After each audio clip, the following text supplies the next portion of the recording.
55 वर्षे वय असलेली शांताताईचे शरीर तर थकलं होतं, पण मन अजून जिवंत होतं, मन अजून जवान होतं, मन भरारी घेत होतं. हीच शांताताई एकाच रूममध्ये 5 पुरुषांसोबत बसलेली होती. त्यावेळेलाच तिचा पोरगा त्या ठिकाणी आला. त्याच्यानंतर त्या ठिकाणी असं काही घडलं. नेमकं काय घडलं आणि 5 ती पोरं किंवा म्हणू शकतो की 5 व्यक्ती, पुरुष काय करत होते त्या शांताताईपाशी नको त्या अवस्थेत, पूर्ण घटना सांगतो. व्हिडिओ शेवटपर्यंत नक्की बघा. तर नमस्कार मित्रांनो, शांताताई मुंबईमध्ये राहणारी एक 55 ते 60 वर्षांची महिला. तिच्या पतीला जाऊन जवळजवळ 8 ते 10 वर्षे झालेली होती. तिचा पती गुंडगिरी करणारा व्यक्ती होता. मुंबईमध्ये दहशत माजवलेली होती त्याच्या एरियामध्ये. आता या शांताताईने पण जवानीमध्ये भरपूर गुंडगिरी केली. तिच्या एरियामध्ये भरपूर पुरुषांसोबत संबंध बनवले. हिच्या शरीराने एवढ्या पुरुषांचा आस्वाद घेतला होता की ज्या वेळेला तिचा पती गेला त्यावेळेला तिला नवीन नवीन पुरुषांचा आस्वादाची सवयच लागून गेली होती जणू. कारण तिला एकही दिवस बिना शरीर संबंध करता राहू शकत नव्हती. तिचा पोरगा आता हळूहळू मोठा होत होता. त्याच्यासमोर हे सगळं दृश्य तिला आता नकोसं वाटायला लागलं होतं. पोरगा बघायचा. मग या शांताताईने आता थोडी विश्रांती घेतली. शांताताई आता हळूहळू हे सगळं बंद केलं. पण ते म्हणतात ना की जितेची खोड मेल्याशिवाय जात नाही, हेच शांताताईसोबत झालं. शांताताईचा पोरगा तो पण आता गुंडगिरी करू लागला होता. बापाच्या नावावरती चालू होती त्याची गुंडगिरी. त्याने 4-5 टवाळकी तयार केली, 4-5 पोरं आणली, ज्यांना ना जगायची इच्छा होती ना कशाची इच्छा होती. कामधंदे करत नव्हते. याच्याकडून हप्ता वसूल कर, त्याच्याकडून हप्ता वसूल कर, असंच शांताताईच्या पोराचं चालू होतं. टपोरी पोरं गोळा करून शांताताईचं पोरगं गुंडगिरी करत असल्यामुळे त्याला त्याच्यामध्ये चांगलाच सक्सेस मिळाला होता. तो आता त्या एरियामध्ये फेमस झाला होता. बापापेक्षा जास्त त्याने दहशत माजवली होती. चांगलाच पैसा कमवत होता. आता दुसरीकडे पोरगा कामामध्ये व्यस्त असल्याने शांताताईला तिची जुनी सवय उपाळून यायला लागली होती. शांताताईला शरीर संबंध करण्याची इच्छा जागी झाली होती. जसं की मी तुम्हाला सांगितलं की शांताताईचं शरीर थकून गेलं होतं पूर्णपणे, पण तिची मन आणि तिची ती जागा थकलेली नव्हती अजिबात. वरून दिसायला चांगलं शरीर, पण खालून पाक सुरकुत्या पडून गेलेलं. तुम्ही ते हे बघितलं असेल बघा मित्रांनो.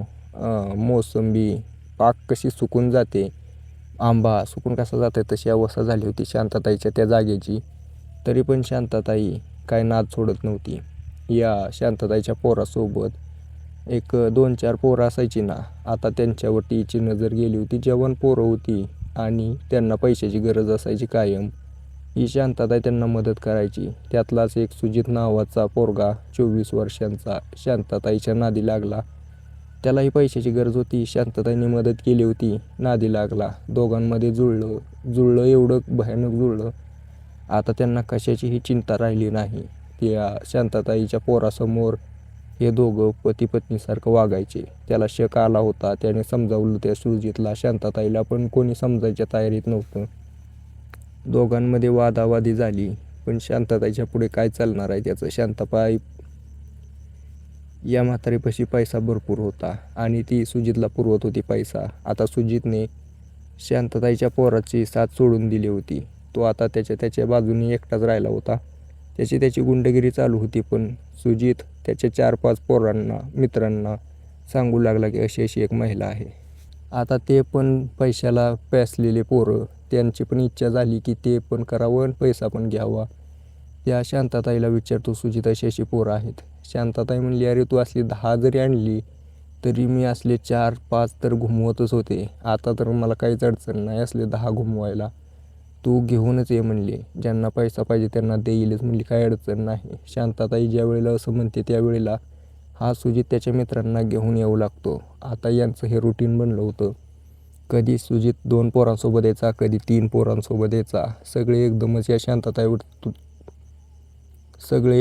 या शांताताईवरती तुटून पडायचे. ही निवांत बेडवरती पडून असायची आणि हे आपलं द्यायचे झटके. ते म्हणतात ना की तुम्ही बघितलं असेल, मुरुम दाबताना मशीन किती जरी आपटली तर मुरुमला काय फरक पडतो का, तसंच विषय होता. मुरुमासारखी पडून राहायची, वरून झटके चालूच होते. हे त्यांचं चालू होतं. भविष्यात पुढे चालून शांताताईच्या पोराला हे समजल्यानंतर त्याने सुजितला मारहाण केली, समजावलं. पण काय समजण्याच्या मनस्थितीत नव्हते. शांताताईने तिचे जे 4-5 पंटर होते, सुजित आणि त्याचे 4 मित्र, त्यांना एका खोलीत बोलवलं.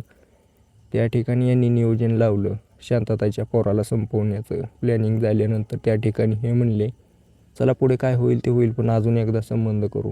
या शांताताईने त्या 5 पोरांसोबत त्या ठिकाणी संबंध केले आणि त्यांनी ठरवल्याप्रमाणे शांताताईने त्याच्या पोराला जेवणामध्ये बेहोशीची गोळी टाकली आणि या 5 जणांनी येऊन त्याचा त्या ठिकाणी काटा काढला आणि गटारीत नेऊन फेकून दिले.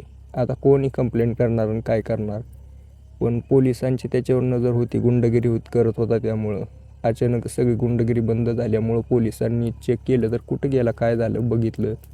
त्यावेळेला त्याची चौकशी चालू केली. त्यावेळेला हे पूर्ण प्रकरण उघडकीस आलं. कसं या शांताताईने तिच्या थकलेल्या शरीराच्या मनामधलं इच्छा पूर्ण करण्यासाठी 5 पोरांसोबत मिळून तिच्या जवान पोराला संपवलं होतं. ती घटना सोशल मीडियावरती व्हायरल झाली.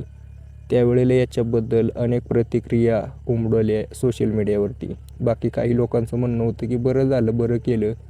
दुसरीकडे म्हणणं होतं की हे चुकीचं आहे. बाकी आता तुमचंच मत मला जाणून घ्यायचं आहे की याच्यावरती तुमचा काय विचार आहे. कमेंट करून नक्कीच सांगा.